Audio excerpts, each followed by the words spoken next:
Olá pessoal, sejam todos muito bem-vindos. E hoje o meu vídeo não vai ser apenas comigo aqui, eu acabei trazendo um convidado, né, para compartilhar o conhecimento dele para vocês, né, aprenderem muito mais e também certamente eu vou aprender juntamente aqui com vocês. Então é o neurocirurgião Marcelo Roxo, professor, palestrante. Seja muito bem-vindo, Marcelo. Obrigado, Prazer Gabi. em estar aqui comigo, né, e estar aqui com o pessoal de Farroupilha. E, primeiramente, eu queria que você se apresentasse para as pessoas que não te conhecem, né? Falando um pouquinho de você, do que você faz. Maravilha, obrigado pelo convite. Em primeiro lugar, é um prazer enorme. A gente conversava antes que nós ainda não nos conhecemos pessoalmente, mas já Verdade. nos conhecemos em parcerias de trabalho e por redes sociais.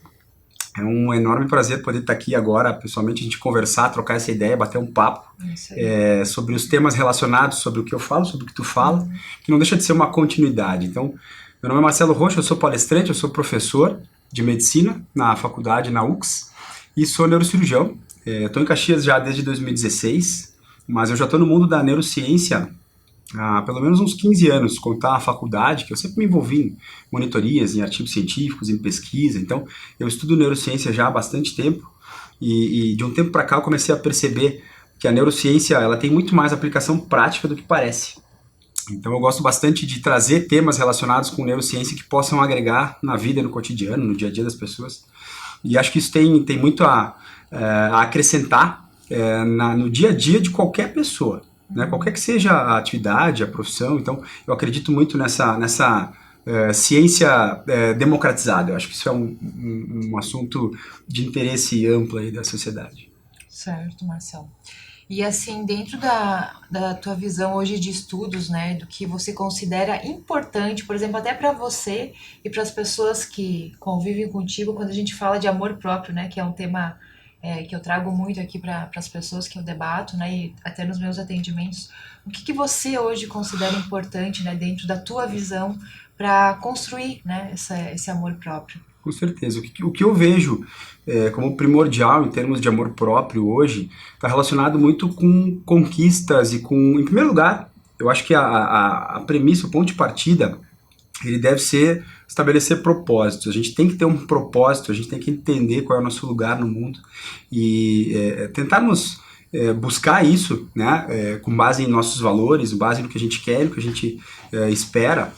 E aí, depois disso, sabendo do que nós queremos, traçando objetivos e podendo organizar um plano, né, a gente consegue, então, com base numa metodologia tranquila, simples de aplicar, sem grandes coisas mirabolantes, mas conquistar esses objetivos. E acho que o amor próprio está muito relacionado com a percepção de valor que nós temos e com a nossa capacidade de desempenhar. E acho que isso, por exemplo, a gente vê muita. Eu tenho muito exemplo de estudante, por exemplo, que me procura para fazer mentoria, até fora da faculdade, e com dificuldade de passar numa prova, de passar num concurso, né? Isso é super comum e muitas vezes, melhor dizendo, na maioria das vezes o problema não está na pessoa, no cérebro incapaz ou numa dificuldade cognitiva, nada disso. A questão é a organização e planejamento. Então, quando se tem disciplina, organização e se consegue cumprir o objetivo, a gente começa a ficar mais motivado e perceber, aflorar muito mais esse amor próprio, que às vezes ele fica escondido, né? Então, Sim. eu acho que isso está muito relacionado com a capacidade de entregar, de conquistar. Isso da conquista, né? E muitas vezes até eu já fiz alguns vídeos aqui para eles, quando a gente fala de objetivos, né? Porque quando a gente tem um objetivo definido, um sonho que a gente quer alcançar, tá relacionado também com o nosso amor próprio, né? Com a nossa autoestima, porque se a gente tá bem resolvido, se a gente se sente capaz, a gente consegue atingir esse resultado, né? E para mim a visão também é a forma como a gente se vê, como a gente se sente, né? Essa construção. E aí se a gente tem disciplina, se a gente tem foco, se a gente tem motivação, vai ser uma consequência, né? Com certeza, Conquistar com aquilo que a certeza. Eu acho gente que a consequência, a conquista dos objetivos consequentemente, um amor próprio mais aflorado, mais perceptível, eles têm muita relação. Acho que todo mundo tem algum grau de amor próprio, às vezes ele fica mais escondido, justamente porque a gente acaba procrastinando, acaba tendo dificuldade de alcançar o que a gente quer, e a gente acaba se julgando, né, e com algum preconceito, muitas vezes de forma errônea, nos subjugando e nos achando menos capazes do que realmente somos. Acho que isso está muito linkado. Então, se nós conseguirmos conquistar, conseguirmos cumprir objetivos, chegar, alcançar metas, Sim. certamente o nosso amor próprio ele vai ser muito mais evidente. Sim, com certeza, porque aí você vai se sentir mais capaz, né? Exato. Dizer, poxa, eu consegui, eu tô orgulhoso de mim mesmo. E isso fica mais motivado. Né? Exatamente, mas para isso tem uma, né, um com antes, certeza. né, para certeza. ser efetivado. E o que você considera hoje, Marcelo, que faz com que as pessoas assim não consigam, né, na tua visão, até das pessoas que você conhece ou atende, que não conseguem assim ter esse foco, essa disciplina? O que você acha que interfere, sabe, para as pessoas? Algumas conseguem, né, e outras já têm essa dificuldade, né? Deixa eu tomar Até esses dias, tocando nesse assunto, eu estava conversando com uma pessoa, ela disse assim, nossa, Gabi, sabe que o meu sonho é eu conseguir ter disciplina, porque Sério? eu não consigo ter organização nem com a minha casa. Eu quero, mas eu não consigo, né? Então, acho que é um tema que... Eu acho que é bem legal isso aí, é muito legal. Eu fiz um vídeo, eu vou falar disso agora. A regra dos 2 minutos, é bem interessante. Chegou a ver isso aí, não? Não, Isso é legal, isso é legal. Enfim, tu tem que reduzir tu quer criar um hábito novo, uma rotina, tu tem que reduzir isso para 2 minutos. Ah, eu quero ir na academia, eu quero não sei o quê. Então começa a fazer isso em 2 minutos. Por exemplo, chega na tua casa, quer ir de manhã, vai lá, coloca a roupa e tira. Não faz nada diferente. Por quê? Ah, mas isso não vai funcionar para nada. Vai. Tu não quer fazer, tu não quer crescer, tu não quer ficar magro, não. Tu quer adquirir um hábito. Para adquirir um hábito, tu tem que começar com uma pequena parte dele. E só de vestir a roupa e tirar a roupa, tu já começa a fazer isso repetidamente. Ah, eu quero ler um livro, tá? Vou começar a ler 15 páginas por dia. Não, lê um parágrafo por dia. Todo mundo pode ler um parágrafo, uma página até.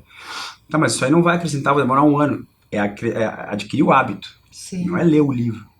O hábito e a consistência de fazer aquilo Exato, todo aí depois dia. tu vai começar a escalar isso. Aham. Mas primeiro tu tem que adquirir.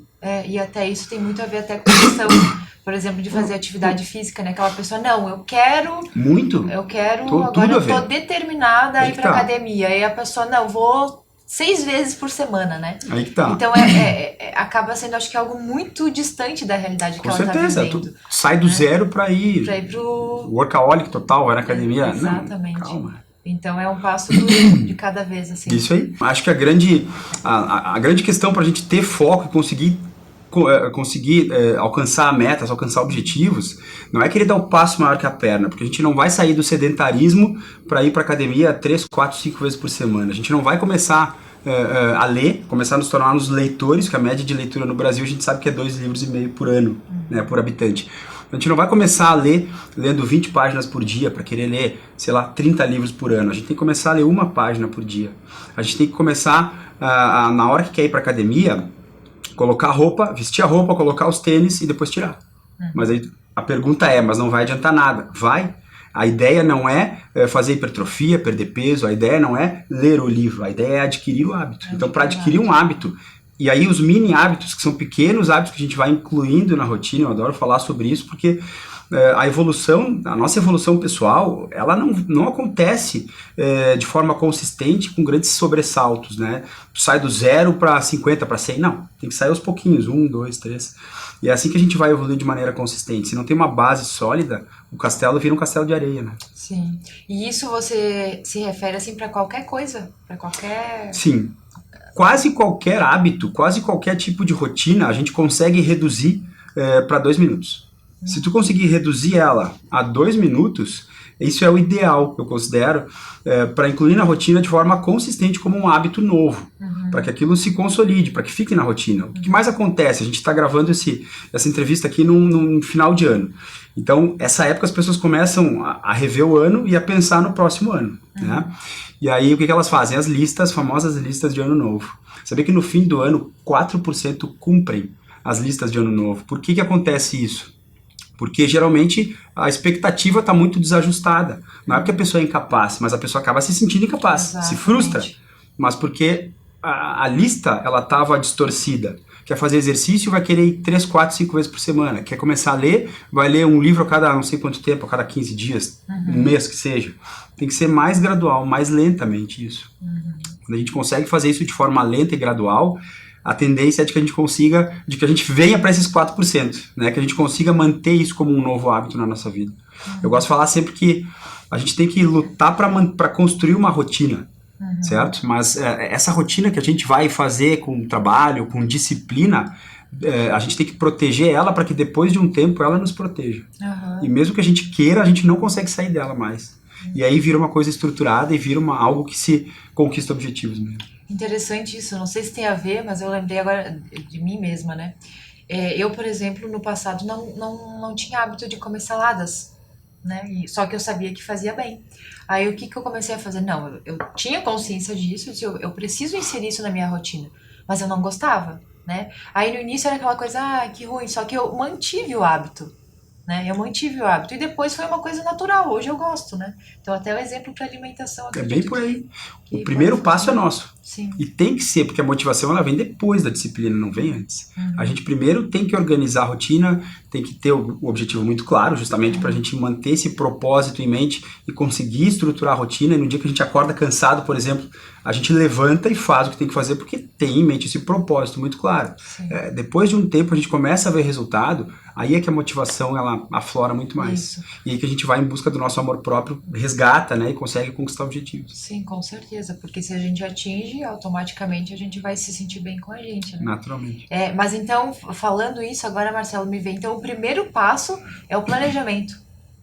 O primeiro passo que eu vejo, eu gosto de propor um exercício assim para quem é um mentor, para os estudantes geralmente que vêm me procurar, ou as pessoas que querem evoluir em termos profissionais, eventualmente, é fazer um exercício de estabelecer quais são os valores primordiais. Eu acho que é bem legal isso. A gente muitas vezes não sabe bem isso com clareza, mas é pegar uma folha e escrever quais são os valores, o que tu considera como essencial na tua vida, certo? Em termos de valores.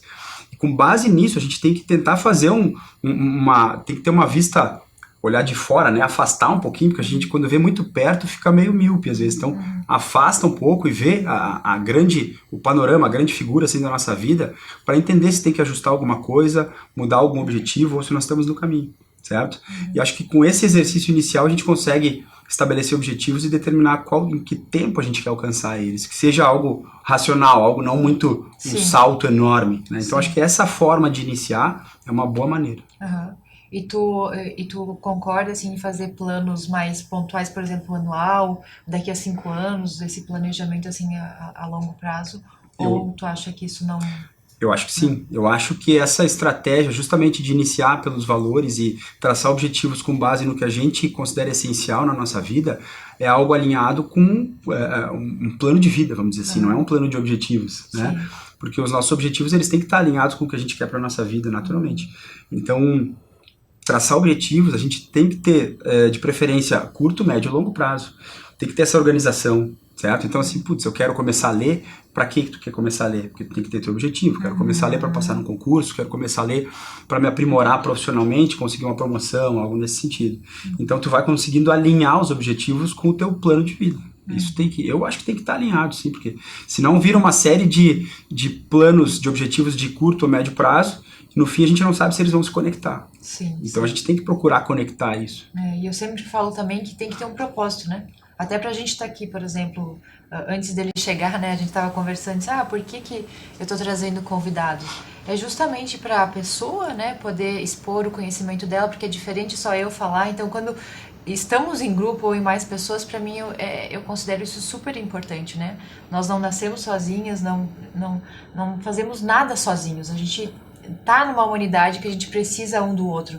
Então, tanto para a TV, como para o Marcelo, como para mim, essa conexão entre as pessoas, né? Então, é um propósito também, né? De estar aqui e poder compartilhar vários conhecimentos, mas que estão atrelados com o que eu faço hoje.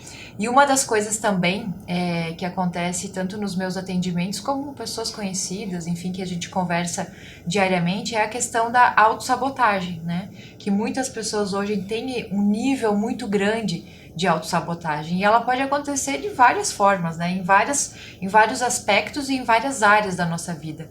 Eu não sei se dentro dos teus alunos também isso é uma coisa que você percebe que é super comum, né? Super comum. E na tua visão, Marcelo, o que você considera que faz hoje as pessoas ficarem, né, nesse processo de autossabotagem?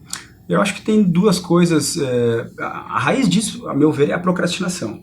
Nós somos procrastinadores natos. A gente sabe que mais de 3/4 das pessoas, em geral, procrastina de forma sistemática na vida. Então, seja para entregar uma tarefa, seja para fazer um trabalho, entregar um relatório, seja para atividades do cotidiano, profissionais, enfim, a gente costuma procrastinar. E essa procrastinação... Eu vou te interromper um segundinho, Claro. tá, Marcelo? Que talvez as pessoas que estão ouvindo nem todas saibam a diferença da autossabotagem e procrastinação. Você quer talvez pontuar isso antes? Eu acho que a procrastinação é uma forma que a gente muitas vezes incorre e nem sabe que está incorrendo. Só que quando ela é algo, quando ela é um hábito, quando ela se torna comum na nossa vida, porque nós podemos fazer isso eventualmente, numa situação pontual, a gente procrastina, não é bom, mas se isso não é algo repetitivo, isso, ok, não vai ter uma interferência a longo prazo. Mas se nós somos repetidamente procrastinadores, isso acaba se tornando um ato de autossabotagem. Porque nós não sabemos, mas nós estamos jogando contra nós mesmos, certo? Então, a procrastinação, na verdade, tem duas formas de procrastinar. Uma delas é aquela que a gente vai jogando para depois, e deixa para começar, e nunca começa. E aí tem uma coisa interessante. Quanto mais a gente procrastina e deixa um tempo mais curto para fazer o que tem que fazer, aquilo libera adrenalina. E a adrenalina vicia o cérebro. Então, é que nem aqueles caras que pulam de base jump. E cada vez mais eles procuram adrenalina, porque a adrenalina, naquele mesmo nível, já não supre. Então, tem que ser um pouco mais. Porque a adrenalina vicia. É o mesmo comportamento com substâncias, com drogas, enfim. Tem que ser um pouquinho mais, porque aquilo vicia o cérebro. Então, procrastinar é uma coisa que tende a viciar também. Isso é um problema. Porque ainda mais se a gente não sabe. Eu não sabia que isso era viciante. Vicia demais. Então tu não sabe que procrastina, mas cada vez mais tu vai deixando um tempo mais curto para fazer o que tem que fazer. Então assim, putz, cheguei cansado, tô a fim de... vou ver um Netflix aí, fica maratonando uma série ao invés de fazer o que tem que fazer. De ler o que tem que ler, fazer o trabalho, enfim. E aí deixa para depois, né? E aquilo, a gente vai tendendo a procrastinar cada vez mais. E a outra forma de procrastinação é aquela de começar várias coisas e não terminar nada. Né? A pessoa que pega um livro, lê 1, 2, 5, 10 páginas e enche o saco e larga. Ou a pessoa que começa, sei lá, assistir uma série. A série não é legal como exemplo porque é uma forma de procrastinar. Mas é fazer uma atividade que tem que fazer. Né? Geralmente isso tá ligado com estudos ou com profissão. Então a gente inicia várias coisas, ou com projetos, enfim, inicia várias coisas e não leva adiante. Então são as duas maneiras de procrastinar. Fazer um pouquinho e deixar pela metade várias coisas, ou nunca começar e deixar mais para o fim. E isso acaba viciando.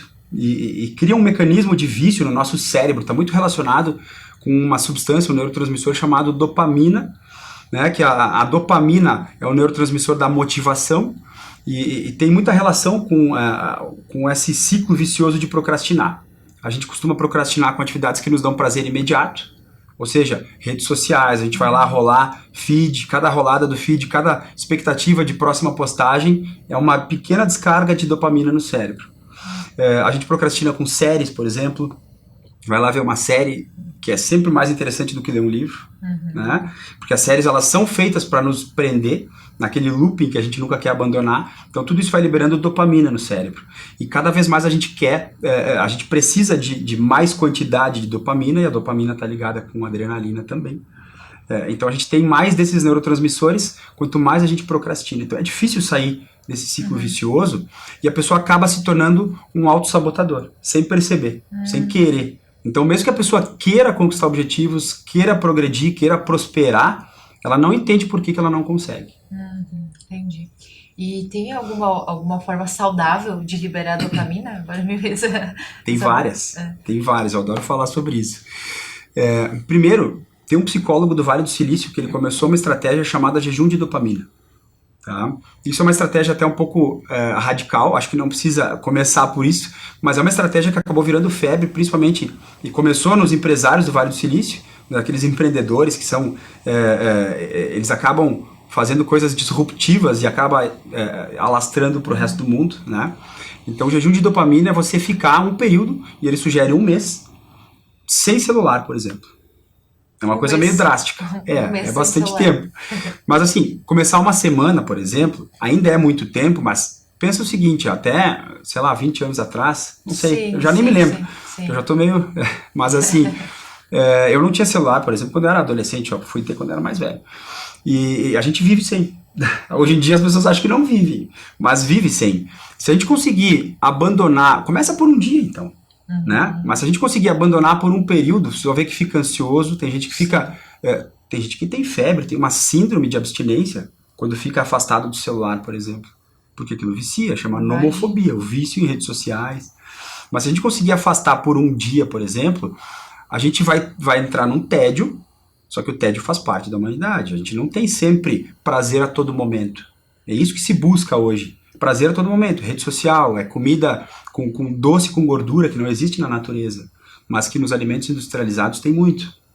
Chocolate, esses alimentos que são sorvete, isso não existe na natureza, mas é feito para viciar, é feito porque é palatável, é gostoso. Então é prazer imediato. Só que quem quer prazer imediato é criança, né? A gente tem que ter prazer no longo prazo, com objetivos, com métodos. Então, a gente tem que escolher passar trabalho quando é novo ou quando é mais velho. Né?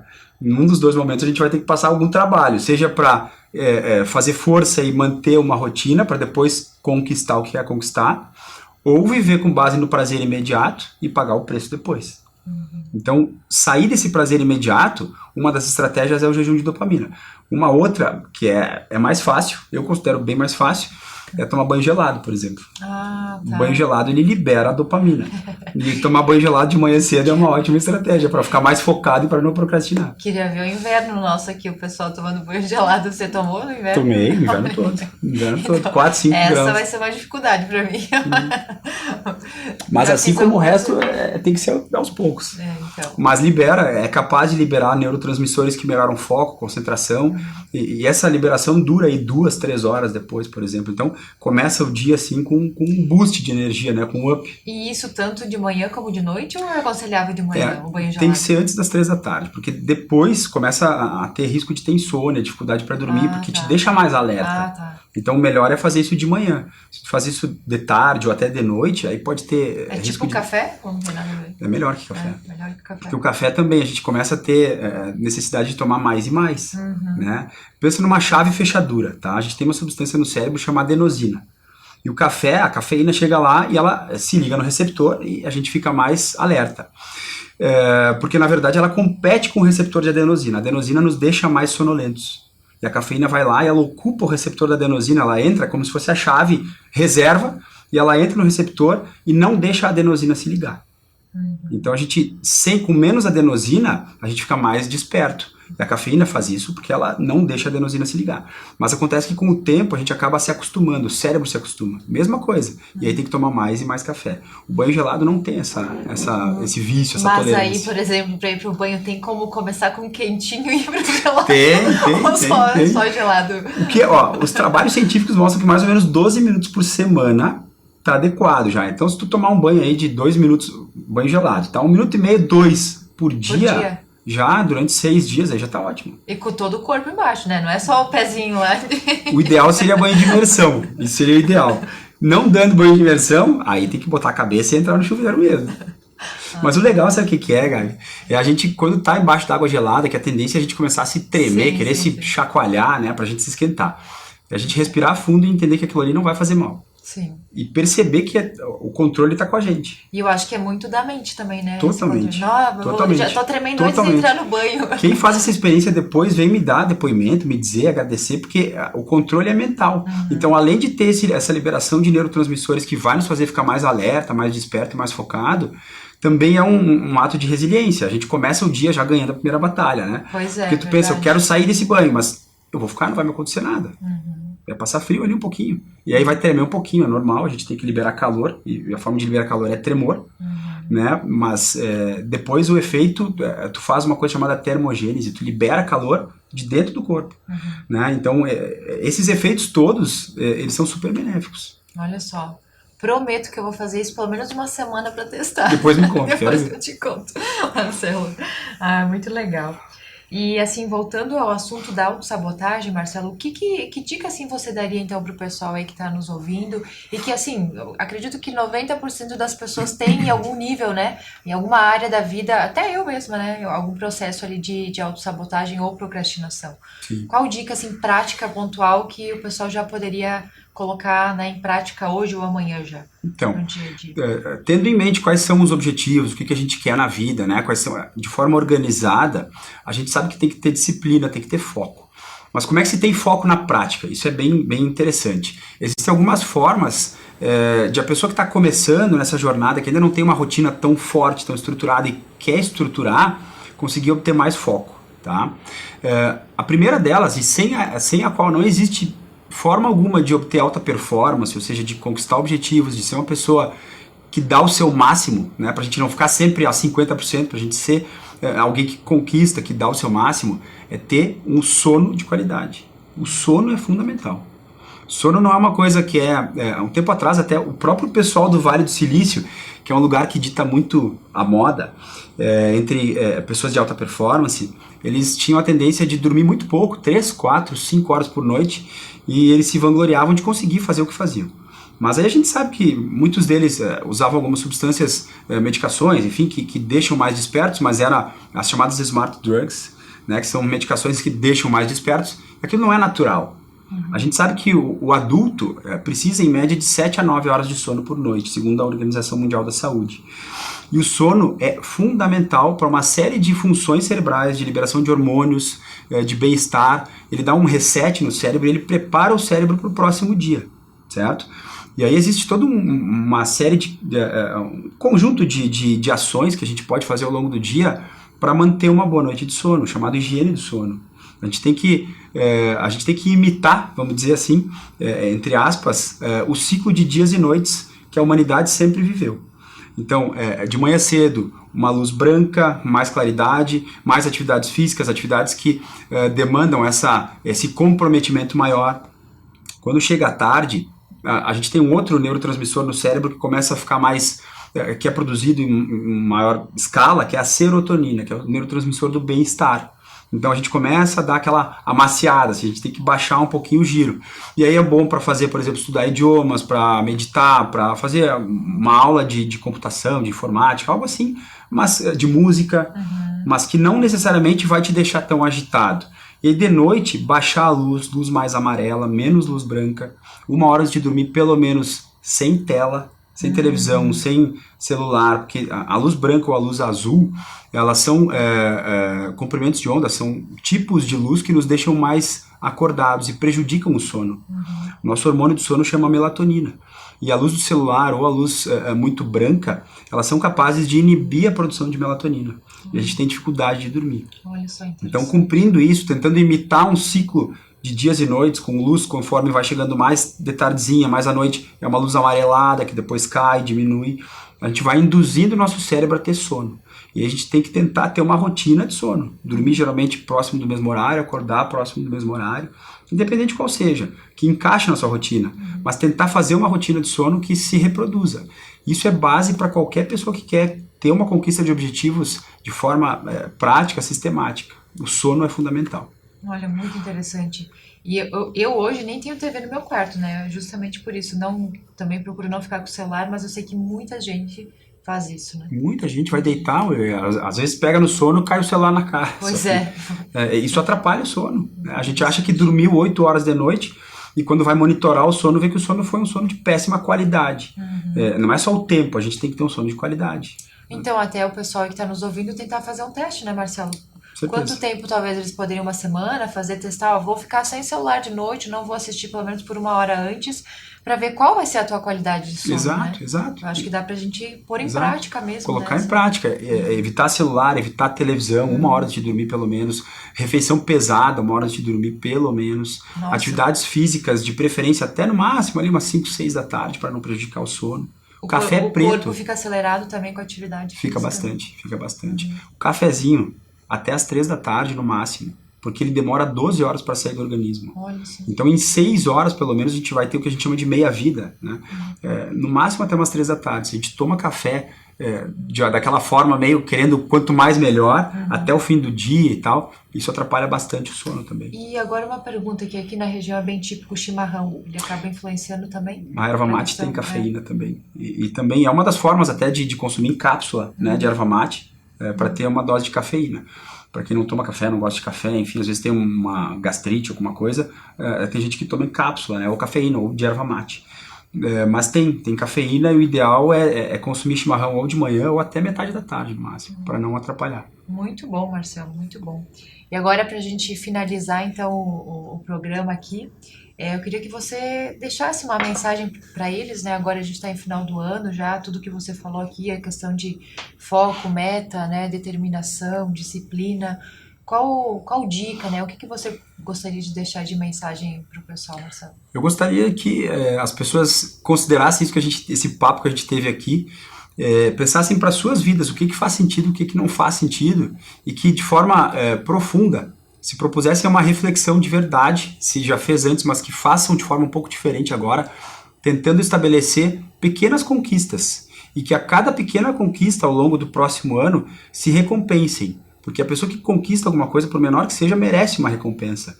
Não estou falando em recompensa de doce, de comida, nem nada assim. Uma recompensa em termos de gratidão, de se parabenizar, de pensar que conquistou. Assim a gente consegue resgatar muito mais o nosso amor próprio, resgatar muito mais essa nossa confiança, e é assim que a gente consegue conquistar objetivos e consegue crescer. Para chegar lá na frente, não se auto-sabotar mais, e para todos nós...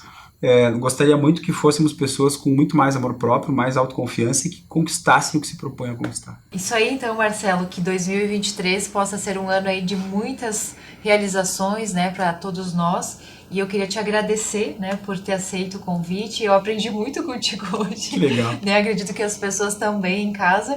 E o mais importante é colocar em prática, né, aquilo que a gente falou aqui, que amanhã mesmo eu já vou começar com os banhos gelados, ver como é que eu vou me sair. As pessoas que estão aí também dormindo com o celular, né, com a telinha ali o tempo todo, fazer um teste.